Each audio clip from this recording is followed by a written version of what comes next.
Goldilocks and the Three Bears.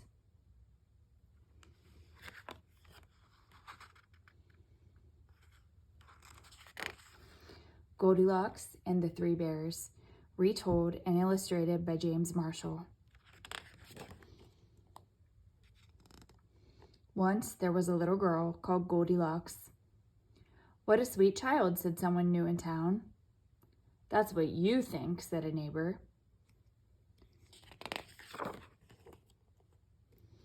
One morning, Goldilocks' mother sent her to buy muffins in the next village. "You must promise not to take the shortcut through the forest," she said. "I've heard that bears live there." "I promise," said Goldilocks. But to tell the truth, Goldilocks was one of those naughty little girls who do exactly as they please. Shortcut. Danger. Very risky. Not a good idea. Turn back. Go the other way. Meanwhile, in a clearing deeper inside the forest, in a charming house all their own, a family of brown bears was sitting down to breakfast.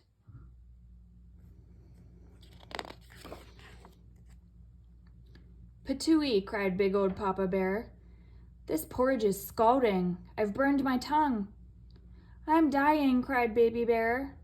"Now, really," said Mama Bear, who was of medium size. "That's quite enough." "I know," said Papa Bear. "Why don't we go for a spin while the porridge is cooling?" "Excellent," said Mama Bear. So they got on their rusty old bicycle and off they went. Tra-la.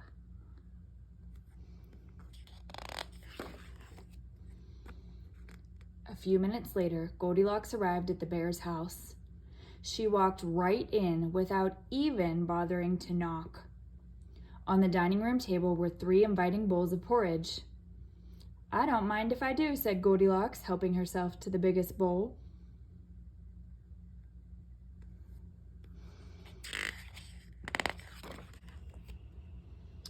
But the porridge in the biggest bowl was much too hot.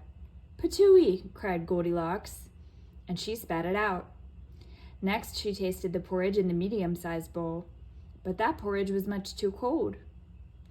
Then Goldilocks tasted the porridge in the little bowl, and it was just right.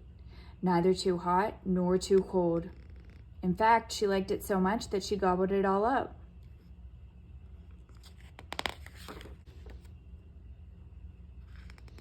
Feeling full and satisfied, Goldilocks thought it would be great fun to have a look around. Right away, she noticed a lot of coarse brown fur everywhere. "They must have kitties," she said. In the parlor, there were 3 chairs. "I don't mind if I do," she said, climbing into the biggest one. But the biggest chair was much too hard, and she just couldn't get comfortable.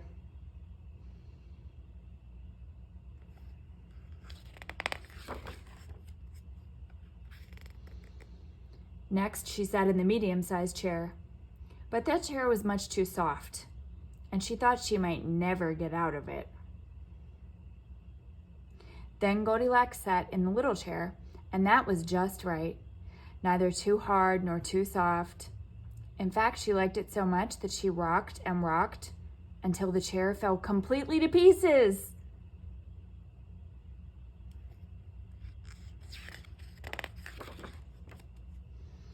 Now, all that rocking left Goldilocks quite tuckered out. "I could take a little snooze," she said. So she went to look for a comfy place to nap. Upstairs were 3 beds. "I don't mind if I do," said Goldilocks. And she got into the biggest one. But the head of the biggest bed was much too high.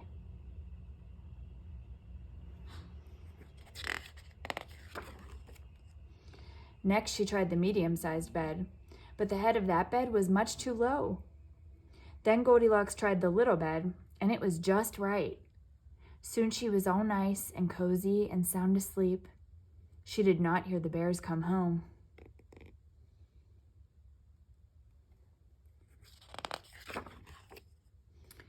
The 3 bears were mighty hungry, but when they went in for breakfast, they could scarcely believe their eyes. "Somebody has been in my porridge," said Papa Bear. "Somebody has been in my porridge," said Mama Bear. "Somebody Somebody has been in my porridge, said Baby Bear, and eaten it all up.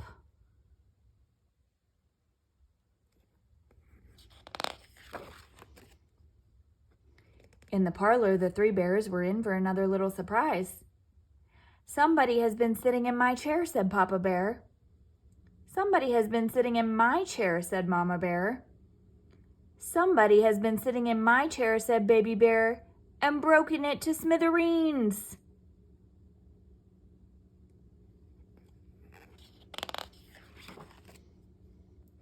The three bears went upstairs on tiptoe, not knowing what they would discover. At first, everything seemed fine.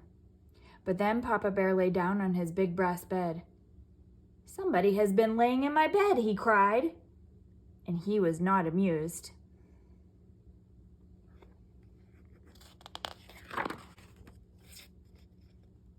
Egads, cried Mama Bear. Somebody has been lying in my bed. Look, cried Baby Bear. Somebody has been lying in my bed, and she's still there.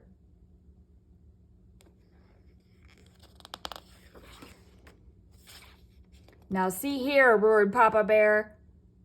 Goldilocks woke up with a start, and her eyes nearly popped out of her head. But before the bears could demand a proper explanation, Goldilocks was out of bed, out the window, and on her way home. Who was that little girl? Asked Baby Bear.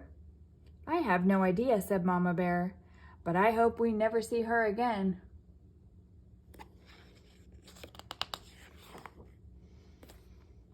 And they never did.